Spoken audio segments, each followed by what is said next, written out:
This is the Climate Museum. It's actually the second museum devoted to climate in the entire world. And it's in New York City. It's on Governor's Island. In this room, we break down the strategies to the climate crisis. So we categorize them as smart land use, clean energy, and energy efficiency. And kind of all the problems and solutions we have can break down into those three buckets. What we're doing here is just trying to spread as much awareness as possible. Our exhibition is called Taking Action. So basically, we inform people about what's going on with the climate, what's preventing us from making a change, and then what they can do to actually help. These foods over here are weighted depending on the amount of carbon emissions in grams that are produced in their shipment and growing. So if you pick up something like a banana, it's kind of heavy, but not so much. But then if you pick up a hamburger, it's very heavy, and that's because hamburgers, cows produce methane gas, and on top of that, cheese is very processed, and a lot of farms are in the middle of the country, so they need to be transported farther. This is the Doom Room, and it's pretty much the obstacles to all the solutions you saw in the last room. And the two main headliners are that we're still doing business as usual, and that there's a climate silence, both in the media and in people's personal lives. Basically, people aren't talking about it enough.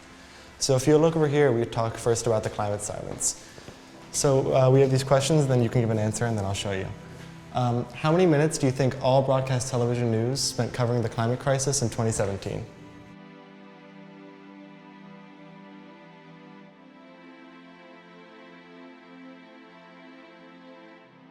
It's really important that high schoolers are running the exhibit because people have been associating youth activism with the climate more and more recently, especially with like Greta Thunberg. The youth has been really invested in the climate and have been making their voices heard as much as possible. Hopefully after seeing the rest of the exhibit, you're ready to take some action, and we have apps over here that allow you to do that.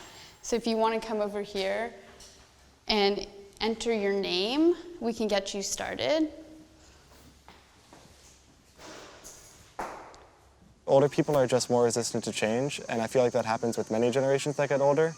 But it's always been like when there's a huge problem facing the country or a certain generation, it's usually the youth that like really gets involved first. I think a good example is Vietnam. When there was the Vietnam War, it was obviously a huge youth counterculture movement.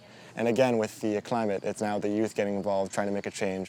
Clean energy is probably the most common solution to the climate crisis that you guys know about.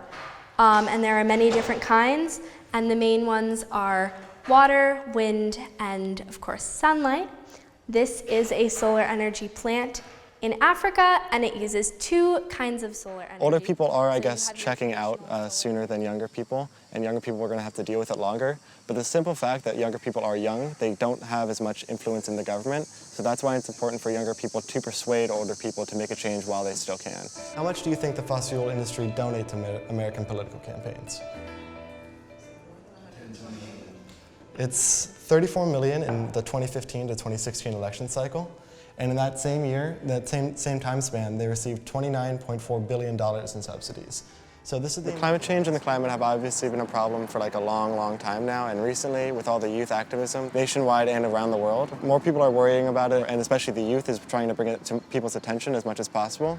And you have people like AOC in Congress, young people. The Empire State Building has taken steps towards becoming more energy efficient, which is really incredible to see because it's such a New York City institution, and if they can take steps towards lessening the climate crisis, it makes you believe that anyone can.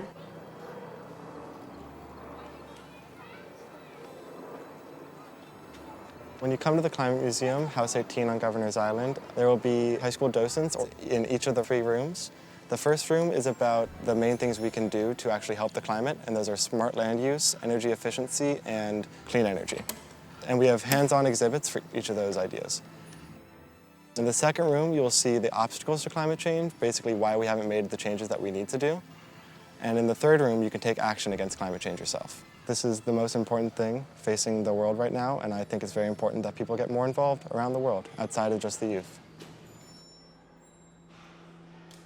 Ever since I started learning about the ozone layer and different things that are affecting the environment way back in like 2nd and 3rd grade, I've always felt like it was a very important issue that we need to deal with. And then it's just gotten worse and worse, and fewer people have been speaking about it. And then I was looking for a way to actually get involved, and my dad told me that there was this climate museum. Now I've worked here this whole summer, and now I'm doing shifts over the weekend while I'm in school.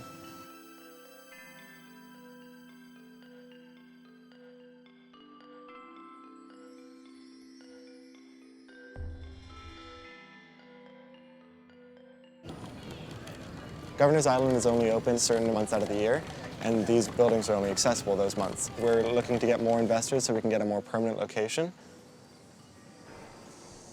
Well, good for you guys. Yeah, this is really great.